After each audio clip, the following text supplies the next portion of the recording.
स्वागत है। हमारे बीच में जया किशोरी जी है और हमारे विनती को मान दे के मीरा भाईंदर में श्रीमद् भागवत कथा करने यहाँ पर आई है। हम सब मीरा भाईंदर वासी गदगद है। हमारा मेहता परिवार भी खुशकिस्मत है कि हमें ये सौभाग्य प्राप्त हुआ है। तो आप सभी का भी यहाँ पे स्वागत करते। मैडम जी, पहली बार मीरा भाईंदर शहर में आई है, कैसा माहौल रहा, कैसा अनुभव रहा? बहुत बहुत अच्छा रहा।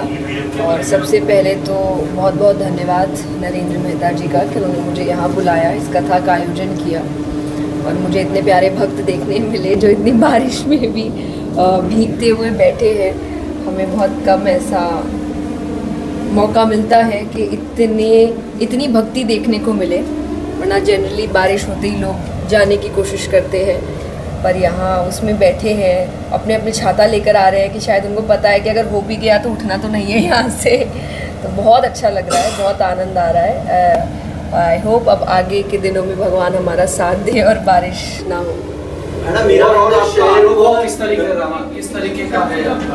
मतलब आप इतने बड़े बड़े जगहों पर गए हैं, लेकिन क्या विशेष बात मीरा भाईंदर में कुछ नजर आई है? यही जो मैंने आपसे कहा कि हमें ऐसा कम ही देखने को मिलता है। बारिश में तो कोई भीगना पसंद नहीं करता, लोग अपने घर से ही फिर सोचते हैं कि हम घर से सुन लेंगे, क्योंकि आप यूट्यूब पे भी अवेलेबल है कथाएं। तो ऐसा नहीं है कि ये कथा उनको बाहर नहीं मिल रही है, पर फिर भी वो आ रहे हैं और इतनी संख्या में आ रहे हैं और बैठ रहे हैं, तो ये काफ़ी अलग भक्ति है। मीरा भाईंदर शहर को धर्म की नगरी कहा जाता है। यहाँ पे हर एक तरह के साधु संत यहाँ पर आए। आप पहली बार यहाँ पर शहर में आए, किस तरह का अनुभव रहा आपका और पब्लिक ने किस तरह से आपको रिस्पॉन्स दिया? आई थिंक सेम ही जो मैं कह रही हूँ कि रिस्पॉन्स ही उनका, इतनी दीवानगी, इतना प्यार है। और जैसा मैंने कहा कि वो कथा बाहर भी सुन सकते हैं, पर वो खुद कह रहे हैं कि हम लाइव आपको देखने आए हैं, हम बहुत टाइम से आपको देखते आ रहे हैं चैनल्स पे या यूट्यूब पे, तो हम ये मौका नहीं छोड़ना चाहते जहाँ हम आपको आमने सामने देख रहे हैं। तो इतना प्यार, जो मैंने व्यासपीठ से भी कहा कि हम इतना प्यार कहाँ से लाते हैं कि हम भी नहीं सोच सकते कि हम किसी के लिए ऐसा करेंगे। कथा के साथ साथ में धर्म का प्रचार प्रसार भी होता है, लेकिन अक्सर करके ज़्यादातर कथावाचक मोटी फीस लेते हैं कथा करने का। तो ऐसा नहीं लगता है कि हर एक में अगर मेरी इच्छा है और मैं पैसे से मजबूत नहीं तो कथा नहीं कर रही, ये फीस कम होनी चाहिए या निःशुल्क में भी कथा होनी चाहिए?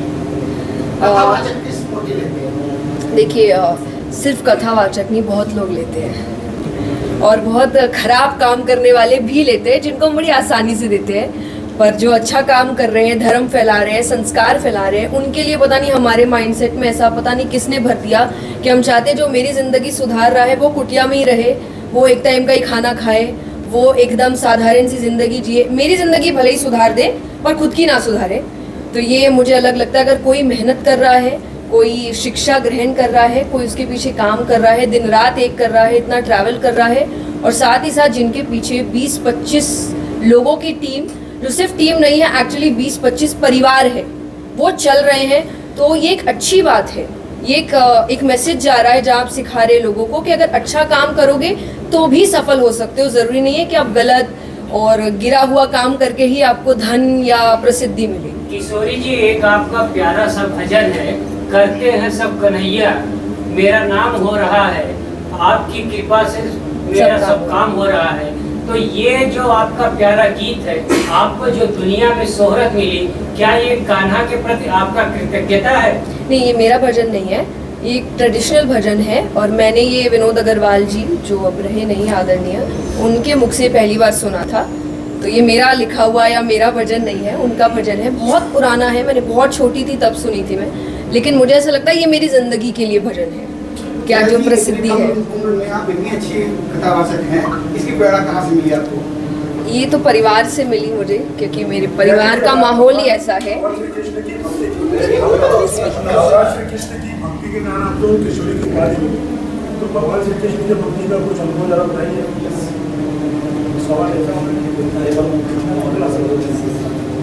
नहीं, अनुभव तो मेरा जीवन ही मुझे लगता है उनकी भक्ति का ही अनुभव है। मुझे बचपन से ही उनकी भक्ति में डाल दिया गया था। मेरे घर में, मैं 6 साल की थी, मैं तब से भजन गा रही हूँ। तो हम हर हफ्ते भजन करते थे, हम हर दिन हनुमान चालीसा करते थे और मैंने कथा में भी कहा कि मेरे बचपन की कहानियाँ कभी सिंड्रेला स्नो वाइट नहीं थी, हमेशा श्रीमद् भागवत की कहानियाँ थी और मेरी पहली कहानी ही गजेंद्र मोक्ष की कथा थी जो आज हम सुनेंगे। तो श्रीमद् भागवत की कथा ही मेरी ज़िंदगी की पहली कहानी थी। तो यही भक्ति मेरे लाइफ में मुझे लगता है लाइफस्टाइल है। कभी कुछ ऐसा अचानक नहीं हुआ कि चमत्कार हुआ और मेरे अंदर भक्ति जाग गई। मेरा लाइफस्टाइल ही ऐसी थी, मैं हमेशा से भगवान में भक्ति बचपन सुनती चली आ रही है, तो आप कौन सी उम्र में थी जब आप लोगों को भक्ति सुनाने से शुरुआत की? आपको 6 ऐसा साल। लगा? मैं 6 साल की थी, मैं भजन गाना शुरू कर दिया था मैंने। हाँ जी, वो तो छोटा छोटा 10 लोग भी बैठे हमारे लोग ही होते थे कि परिवार में 6 साल, और मैंने कथा में 12 साल की थी तब किया था पहले।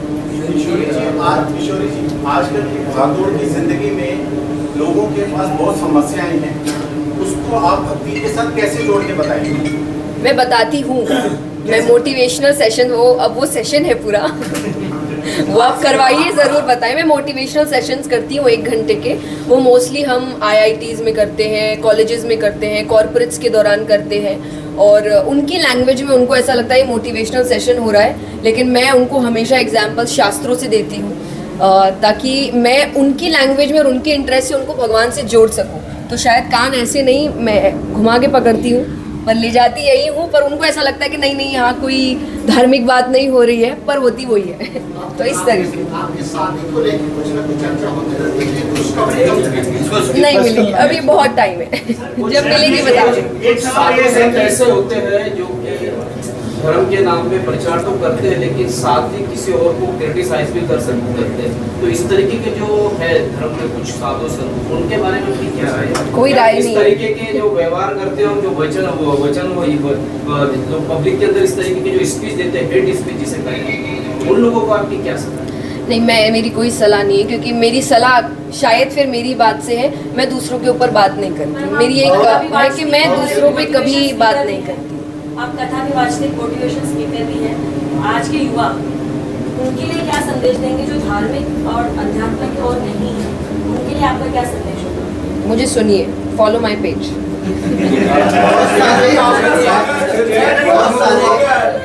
मैडम जी, आप देश विदेश में जाती है, वहाँ के आयोजन में, और मेहता जी ने जो आयोजन किया है, कैसा अनुभव रहा इनके आयोजन में, वहाँ की कैसा?